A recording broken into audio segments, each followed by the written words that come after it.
శ్రీమాత్రే నమః. శ్రీ గురుభ్యో నమః. తదుపరి కుంభరాశి. కుంభరాశి వారికి సంబంధించి జూలై నెలలో ఉన్నటువంటి ముఖ్యమైన తిథులు గురు పౌర్ణమి రోజు కానివ్వండి, లేదా కామ్యకి ఏకాదశి రోజు కానీ ఎలాంటి సంఘటనలు జరుగుతాయి, ఎలాంటి సత్ఫలితాలు పొందాలంటే ఎలాంటి పూజలు చేసుకోవాలి అనే విషయాన్ని ఇప్పుడు తెలుసుకుందాం. ముఖ్యంగా కుంభరాశి వారు ఈ యొక్క జూలై నెలలో నిత్యము కూడా నల్లటి వస్త్రంని ఒత్తిగా చేసి దీపారాధన చేస్తే మంచిది. నువ్వుల నూనె, ఆవు నూనె కలిపి దగ్గర పెట్టుకొని నెలంతా కూడా దీపారాధన చేయడం మంచిది. ఇంకా వీలైతే ప్రతి సోమవారం కూడా నవగ్రహాల దేవాలయంలో అంటే ప్రదక్షిణ చేసేదానికి దగ్గర మీరు ఆ యొక్క సోమవారం శనివారం నాడు ఈ 2 రోజులు కూడా సాయంత్రం అంటే సూర్యాస్తమయం కాక మునుపు ఎక్కడైనా దేవాలయాలు ఓపెన్ ఉంటే అంటే 5:30 ప్రాంతం వరకు కూడా ఉంటే అక్కడ మీరు ఈ దీపారాధన నల్ల నువ్వుల నూనె, ఆవ నూనె, నల్ల ఒత్తి, ఇన్నన్ని నువ్వులు వేసి ఒక బెల్లం ముక్క నైవేద్యం పెట్టేటట్టుగా ఉంటే చాలు. ప్రదక్షిణాలు 27 ప్రదక్షిణాలు చేయాలి. 21 సవ్య దిశలో, 6 అపసవ్య దిశలో చేయాలి. ఓం శం శనయే నమః, ఓం శం శనేచ్చరాయ నమః. అలాగే శని స్తోత్రం అని వస్తుంది. ఓం శనేచ్చరాయ శాంతాయ శరతోనీరధారిణే అనేటువంటి మంత్రంతో ప్రారంభమవుతుంది. ఈ విధంగా ఆ యొక్క మంత్రాన్ని మీరు సోమవారం మరియు శనివారం నాడు పదే మంగళవారం ఎందుకు వస్తుంది అంటే నెక్స్ట్ నేను మంగళవారం గురించి చెప్పబోతున్నాను, అందుకని పదే మంగళవారం వస్తుంది. సోమవారం నాడు, శనివారం నాడు నేను చెప్పిన ఈ రెమెడీని పాటించండి. నిత్యం అంటే ప్రతి మంగళవారం కూడా వీలైతే ఆంజనేయ స్వామి దేవాలయంలో ప్రదక్షిణ చేస్తూ ఉండండి. 11 ప్రదక్షిణాలు చేయండి. అది ఈ నవగ్రహాలకు చేసిన రోజే గనక అంటే నవగ్రహాలకు చేసిన దేవాలయంలోనే గనక ఆంజనేయ స్వామిది ఉంటే అక్కడే చేస్తే ఇంకా మంచిది. ఇలా ఈ నెలలో ఉన్నటువంటి అన్ని మంగళవారాలు, సోమవారము, అలాగే శనివారం నాడు ఈ చెప్పిన విధంగా మంత్రపఠనం చేయడం, ప్రదక్షిణ చేయడం మంచిది. ఇక ఎలాంటి రెమెడీస్ తీసుకోవాలనే విషయాన్ని ఇప్పుడు మనం తెలుసుకుందాం. అన్ని వర్గాల వారికి సంబంధించి జూలై 10వ తారీఖు నాడు గురు పౌర్ణమి, అలాగే 21వ తారీఖు నాడు కామ్యక ఏకాదశి అని అంటారు. మనకున్నటువంటి ఎన్నో రకాలైనటువంటి కామ్యకమైనటువంటి కోరికలు, కామ్యము అంటే కోరికలు, ఏకాదశి నాటి వరకు అంటే ఈ యొక్క జూలై 21వ తేదీ వరకు మనం ఏదైనా దీక్ష పూని అది పూర్తవడం కానీ లేదా కంటిన్యూ అవ్వడం కానీ ఇలాంటివి చేయడం మంచిది. ఎలాంటివి చేయాలి, ఎలాంటి ప్రతిఫలాలు దక్కుతాయి అనేది ఇప్పుడు మనం తెలుసుకుందాం. అయితే గురు పౌర్ణమి నాడు వీలైతే గురు చరిత్ర పారాయణం కానీ లేదా హనుమత్ చాలీసా పారాయణం కానీ దగ్గరలో ఉన్న అర్చక స్వాముల ద్వారా చేయించుకోండి. లేదు సామూహికంగా ఎవరైనా చేయించుకోదలుచుకుంటే కింద ఉన్న నెంబర్ కాంటాక్ట్ చేయండి. మేమే జూలై మాసంలో ప్రత్యేకంగా రామాలయంలో ఈ యొక్క హనుమత్ చాలీసా పారాయణాన్ని చేయడం జరుగుతుంది. ఇదొకటి. ఇది జూలై 1వ తారీఖు నుండి 21వ తారీఖు వరకు వీలైనంత వరకు మన యొక్క సబ్స్క్రైబర్స్ ఎవరైతే ఉన్నారో అందరూ కూడా ఇప్పుడు నేను చెప్పేటువంటి విధముగా ఈ యొక్క రెమెడీని పాటించండి.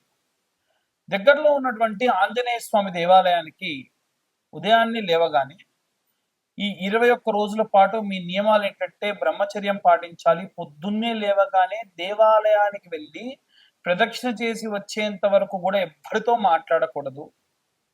అంటే మీ ప్రదక్షిణాలు పూర్తయ్యేంత వరకు ఎవరితో మాట్లాడకూడదు. రెండవది, 3వ నియమం ఏంటంటే 2 దుస్తులు పెట్టుకోండి. ఒక ప్యాంట్ షర్ట్, ఆడవాళ్ళైతే వాళ్ళకి తగ్గటువంటి దుస్తులు, కాస్త లైట్ కలర్లో ప్రెజెన్స్గా ఉండేటువంటి బట్టలు పెట్టుకోండి. ఆ 2 జతల బట్టలు మాత్రమే మీరు దేవాలయానికి వెళ్ళేటప్పుడు వాడాలి. 3. 4వది ఏంటంటే కాళ్ళకు చెప్పులు వేసుకోకుండా దేవాలయానికి వెళ్ళి ప్రదక్షిణ పూర్తి చేసుకొని రావాలి. 4. కామ్యక ఏకాదశి రోజు వరకు పూర్తయ్యేటట్టుగా లేదా అప్పటి వరకల్లా మీరు ప్రారంభించి కనీసం ఒక 2 రోజులన్నా పూర్తయ్యేటట్టుగా చూసుకోండి. ఎందుకంటే ఆడవాళ్ళకు డేట్ ప్రాబ్లమ్స్ ఉంటాయి కాబట్టి ఈ నెలలో వారు ఎప్పుడన్నా ప్రారంభించవచ్చు. మగవారు మాత్రం 1వ తారీఖు ప్రారంభించండి. ఉదయాన్నే మీరు ఒక టైం అనుకోవాలి. ఉదాహరణకు మీరు మొదటి రోజున 6 గంటలకు ప్రారంభించారనుకోండి. ప్రతిరోజు 6 గంటలకు ఎట్టి పరిస్థితుల్లో ఉరుములురిమినా పిడుగుపడ్డ 6 గంటలకు ప్రారంభించాలి. కాబట్టి 7కో 7:30కో ఒక టైం పెట్టుకోండి. మంచి టైం పెట్టుకొని మీరు ప్రారంభించేసేయండి. ఎట్టి పరిస్థితుల్లో నిమిషం కూడా దాటకూడదు. నిమిషం ముందు కూడా చేయకూడదు. అయ్యో హడావిడిగా నాకు పనుంది తొందరగా వెళ్ళాలి, నో వే. ఒక టైం పెట్టుకున్నారంటే ఆ టైంకే వెళ్ళాలి. ఈ 21 రోజులు బ్రహ్మచర్యం పాటించాలి. భార్యాభర్తలు కలవడం లాంటివి చేయదు. అయ్యో మేము పిల్లల కోసమే ఈ యొక్క వ్రతం చేస్తున్నామండి, మరి 21 రోజులు చేయకూడదు. భార్యాభర్తలు కలవకూడదు. ఒకటే పూట భోజనం తినాలి, 2 పూటలు అల్పాహారం సేవించాలి, నాన్ వెజ్ తినొద్దు, మందు తాగొద్దు. వీలైనంత వరకు మీకు పండగలు వస్తుండొచ్చు, ఎవరన్నా మీ ఫ్రెండ్స్ పార్టీకి పిలవచ్చు, ఇంకా ఎన్ని రకాలైనటువంటివైనా సరే చేయొచ్చు. కానీ ఎట్టి పరిస్థితుల్లో మీరు టెంప్ట్ అయిపోయి ఆ యొక్క మాంస భోజనం చేయడం కానీ, మందు తాగడం కానీ లాంటివి చేయకండి. కామ్యక సుఖాలకు వెళ్ళకండి. అల్లం వెల్లిపాయ ఉల్లిపాయ లాంటివి ఇంకా అరికట్టి మేము ఇంకా బ్రహ్మచర్యం పాటిస్తానంటే ఇంకా సంతోషం. మన కోరిక ఎంత బలమైనదైతే మనం అంత బలంగా చేయాలి. ఈ 21 రోజుల పాటు 21 ప్రదక్షిణాలు దగ్గరలో ఉన్న ఆంజనేయ స్వామి దేవాలయానికి నేను చెప్పిన విధంగా కాళ్ళకు చెప్పులు లేకుండా బ్రహ్మచర్యం పాటిస్తూ ఎవరితో మాట్లాడకుండా, లేవగానే ఎవరితో మాట్లాడకుండా మీరు ఈ యొక్క రెమెడీని ప్రారంభించి ప్రదక్షిణాలు అయిన తర్వాత ఎవరన్నా పలకరిస్తారు, మిమ్మల్ని డిస్టర్బ్ చేద్దామని చూస్తారు, మధ్యలో ఉన్న వెహికల్ వచ్చి మిమ్మల్ని తగిలి మిమ్మల్ని తిడతారు, అయినా సరే ఎవ్వరితో మాట్లాడొద్దు. భగవంతుడు ఎన్ని రకాల పరీక్షించాలో అన్ని రకాలుగా పరీక్షిస్తాడు. కాబట్టి ఎట్టి పరిస్థితులలో ఆ యొక్క 21 ప్రదక్షిణాలని ఆపకండి. 21 ప్రదక్షిణాలు పూర్తయిన 3 నెలల్లో మీ యొక్క కోరికలు తీరుతాయి. అదే కామ్యక ఏకాదశి వరకల్లా అది పూర్తయ్యేటట్టుగా చూసుకోండి. ఈ 21 రోజుల్లోనే ఎవరైనా పెళ్లి కాని ఆడపిల్లలుంటే వారి కోసం ప్రత్యేకంగా చెప్పేటువంటిది ఏంటంటే, మనకు ఆంజనేయ స్వామి గద పట్టుకొని వాలం ఇలా ఉంటుంది. వాలం అంటే తోక. ఆ తోక ఇలా ఉంటుంది కదా, దానికి ఒక గంట ఉంటుంది. ఆ ఫోటో తెచ్చి పెట్టుకోండి. ఒక మంగళవారం నాడు ప్రారంభించండి. ఈ జూలై నెలలో ప్రతి చోట కూడా సింధూరం కాస్తంత వెన్నెలో గాని లేకుంటే సంపెంగ నూనెలో గాని అలా కలిపి చెమేలి తైలు అంటారు, కలిపి అలా తీసి పెట్టండి. ఇలా 21 రోజుల పాటు రోజు ఒకసారి బొట్టు పెట్టాలి, ఒకసారి హనుమాన్ చాలీసా చదవాలి, అంతే, ఏమీ లేదు. అయిపోయిన తర్వాతకి స్వామివారికి మీ ఇష్టమైనటువంటి సేవ చేసుకోండి. వస్త్రాలు ఇవ్వగలిగితే వస్త్రాలు, ఆకు పూజ, వడమాల, లేకుంటే రోటుమాల, సింధూరార్చన, అభిషేకం, అది కూడా మన్య సూక్తంతో అభిషేకం, ఏవి కుదిరితే అవి చేయండి. ఇలా మీరు ఈ యొక్క కామ్యక ఏకాదశి ఉన్నటువంటి రోజులలో గనక ఈ రకమైనటువంటి దీక్షలు చేసి ఈ రకమైనటువంటి రెమెడీస్ పాటించడం వలన శీఘ్రంగా మీరు అనుకున్న పనులన్నీ కూడా పూర్తవుతాయి. మీకు ఉన్నటువంటి బలమైనటువంటి వాంఛలు కోరికలన్నీ కూడా తీరుతాయి.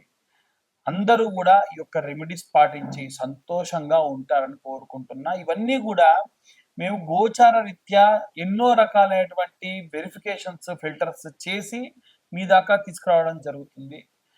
మీ దాకా ఈ వీడియో వచ్చింది అంటే ఖచ్చితంగా మీరు రెగ్యులర్గా ఫాలో అవుతున్నారు అని అర్థం. కాబట్టి ఇంకా కూడా మెరుగైనటువంటి రెమెడీస్ మీకు అందజేసే ప్రయత్నం చేస్తా. ఎవరైనా సరే పూర్తిగా మీ యొక్క జాతకం విశ్లేషణగా ఒక గంటన్నర పాటు మీ జాతకం గురించి మాట్లాడుకోవాలి.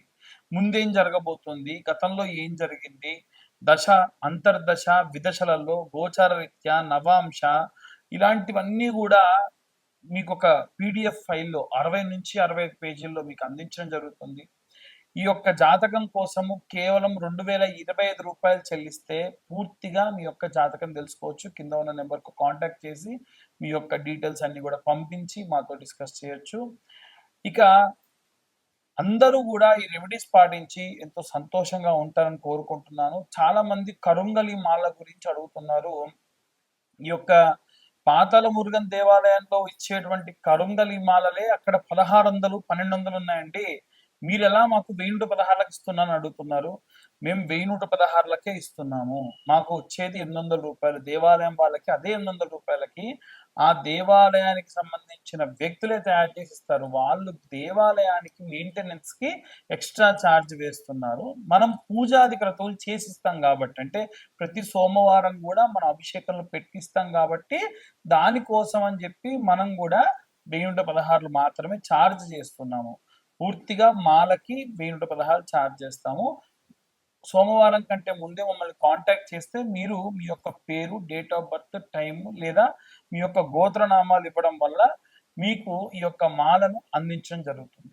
సర్వే జనా సుఖినో భవంతు. స్వస్తి.